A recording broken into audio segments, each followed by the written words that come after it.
You're Kyle Crane, trapped in Harran's decaying streets as darkness falls. The UV light flickers and dies. Then you hear it, that bone-chilling shriek echoing through the abandoned buildings. A volatile has found you. Your heart pounds as you see those glowing eyes cutting through the shadows, muscles ripping under mutated flesh that could shrug off military-grade ammunition. In the game, you might have a chance. In reality, you'd be dead before your brain could even process what's happening. But what if this nightmare scenario was real? What if you faced down one of gaming's most terrifying predators with nothing but human biology and physics on your side? Today, we're breaking down the cold, hard science of why no human, not even the world's most elite soldiers, could survive 5 seconds against a volatile. We'll examine their impossible anatomy, calculate their superhuman capabilities, and prove why the laws of physics make this encounter a guaranteed death sentence. Let's start with what you're actually facing. Standard volatiles aren't just fast zombies. They're biological impossibilities wrapped in nightmare fuel. Their muscular transformation alone defies everything we know about human anatomy.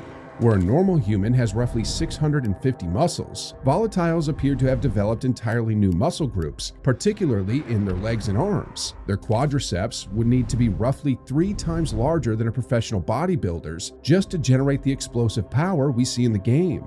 But the standard volatiles are just the beginning. Alpha volatiles represent the apex of this mutated hierarchy. These creatures don't just hunt, they coordinate pack strategies that would make Navy SEALs jealous. Their enlarged craniums suggest enhanced brain capacity, possibly explaining their tactical intelligence. An alpha's roar can summon an entire horde within a 2-block radius. That's not just a sound, that's organized military communication happening at frequencies that would rupture human eardrums at close range. Then there are the goon volatiles, living siege enemies that make professional strongmen look like children. These monsters possess bone density comparable to military-grade ceramic armor plating. Their skeletal structure would need to be reinforced with calcium phosphate deposits so dense that their bones would literally be harder than concrete. A goon's punch generates an estimated 12,000 pounds per square inch of pressure, enough to cave in a car door or shatter every bone in your ribcage simultaneously. The Night Hunters represent perhaps the most terrifying evolution,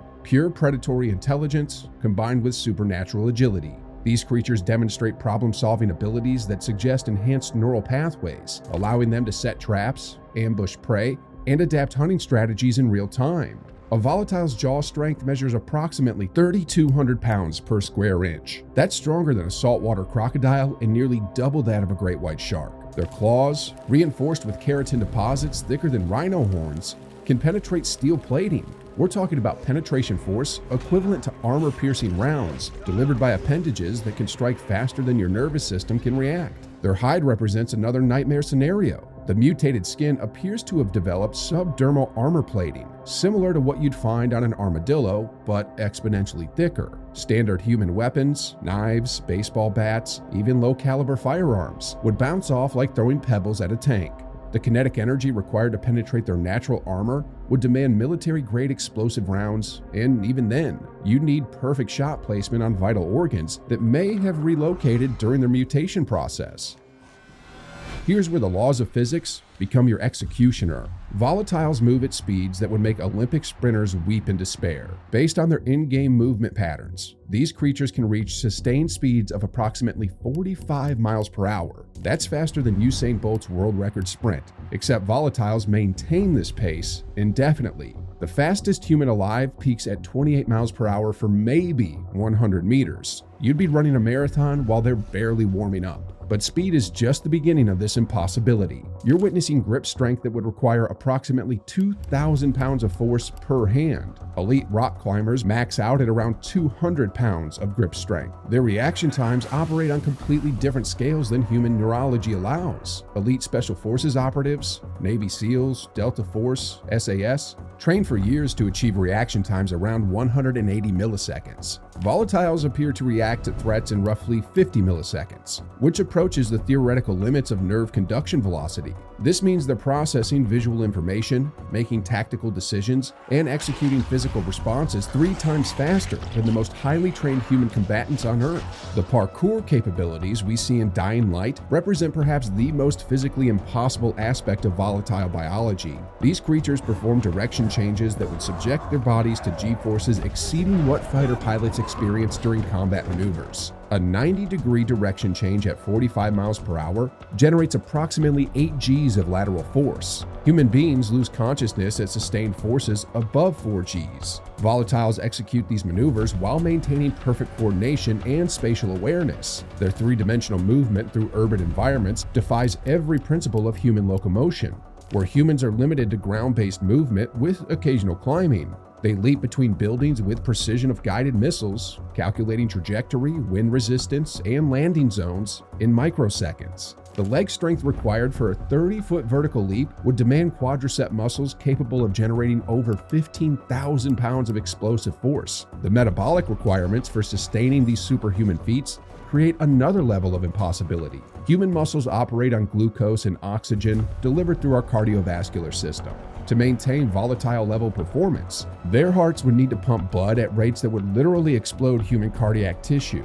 We're talking about heart rates exceeding 400 beats per minute, sustained indefinitely, a pace that would kill a marathon runner in minutes. You can't outrun them. They're 3 times faster than any human. You can't hide from them. Their enhanced senses and pack coordination eliminate any concealment advantage. You can't fight them. Their reaction times, strength, and natural armor make combat suicide. Even if you had military training, advanced weaponry, and perfect tactical positioning, you're still operating within human biological constraints while facing creatures that have transcended every physical limitation that defines our species. Your nervous system, muscular capacity, and cognitive processing speed are all fundamentally inadequate for this encounter. The gap between human capability and volatile performance isn't just significant, it's an unbridgeable chasm that guarantees your immediate and violent death. But even if you somehow matched their physical capabilities, there's another weapon in the Volatile Arsenal that would destroy you before the fight even begins: psychological warfare. That signature volatile shriek isn't just noise, it's a biological weapon designed to trigger your most primal fear responses. The frequency range of their vocalizations, typically between 1,000 and 4,000 Hz, directly targets the human auditory processing centers that evolved to recognize predator threats. Your brain interprets these sounds as immediate mortal danger, flooding your system with stress hormones that actually impair your ability to think and move effectively. When you hear that scream echoing through Harran's streets, your amygdala, your brain's alarm system, goes into overdrive. Within milliseconds, your hypothalamic pituitary adrenaline axis dumps massive quantities of cortisol and adrenaline into your bloodstream. While this might sound helpful for a fight-or-flight response, the reality is far more devastating. Extreme fear triggers what psychologists call tonic immobility, the same response that causes deer to freeze in headlights. Your fine motor skills deteriorate, your hands shake uncontrollably, and your ability to make rational decisions completely shuts down.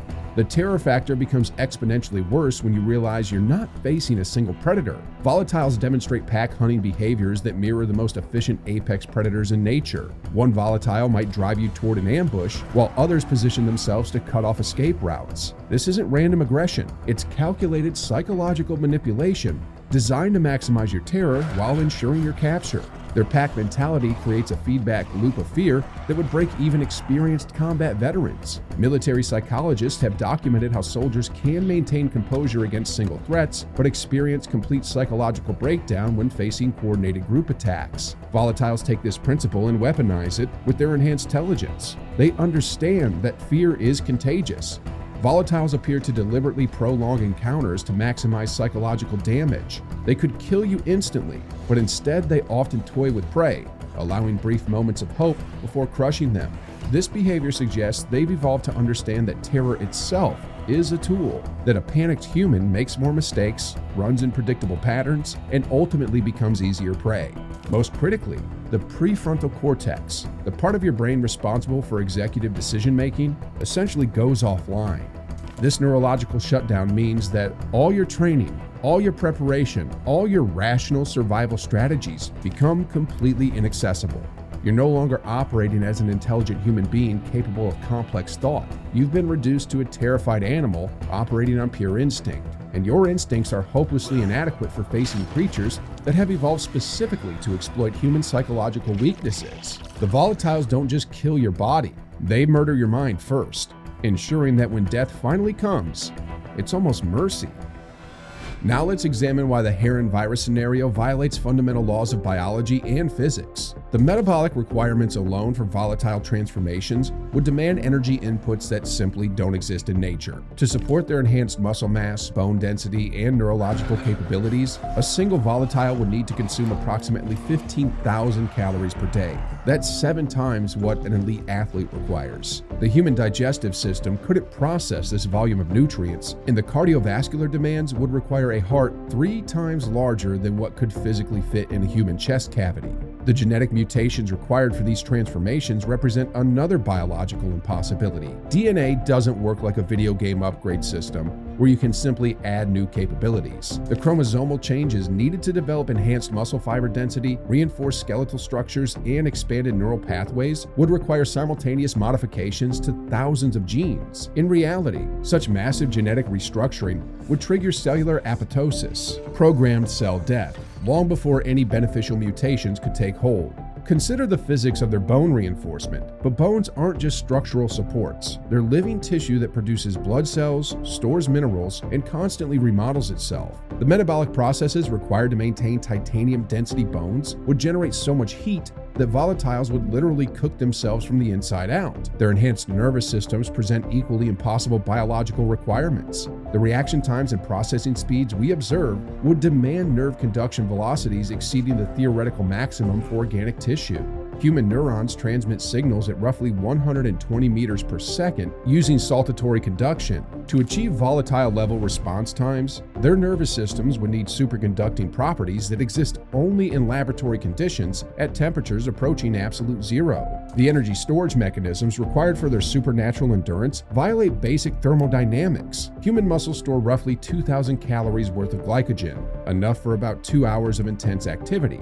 Volatiles maintain peak performance indefinitely, which would require energy storage densities comparable to jet fuel. Their muscle tissue would need to be more energy dense than rocket propellant, which is chemically impossible using organic compounds. Even if we ignore the biological constraints, the physics of their movement capabilities creates insurmountable problems. Most critically, the ecosystem couldn't support creatures with these metabolic demands. Harran's infected population would consume all available biomass within weeks, creating a cascade ecological collapse that would eliminate their own food sources. The mathematics of population dynamics make sustained volatile communities biologically impossible.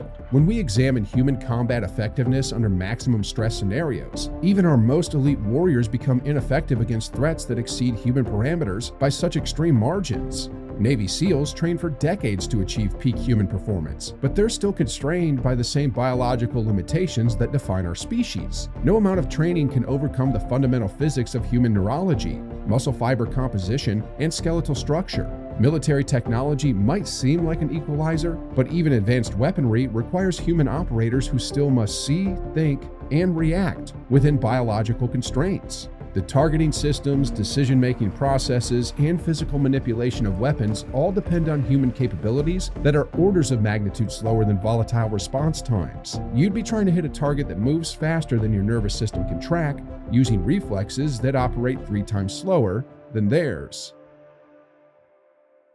The brutal truth is that surviving a volatile encounter isn't just unlikely, it's scientifically impossible. Every aspect of human biology, from our cardiovascular limitations to our neural processing speed, makes us fundamentally inadequate prey for creatures that have transcended the basic laws of physics and biology that govern life on Earth. If you want to see more breakdowns of why your favorite game scenarios would kill you in real life, hit that subscribe button and let me know in the comments which impossible video game situation you want me to tackle next.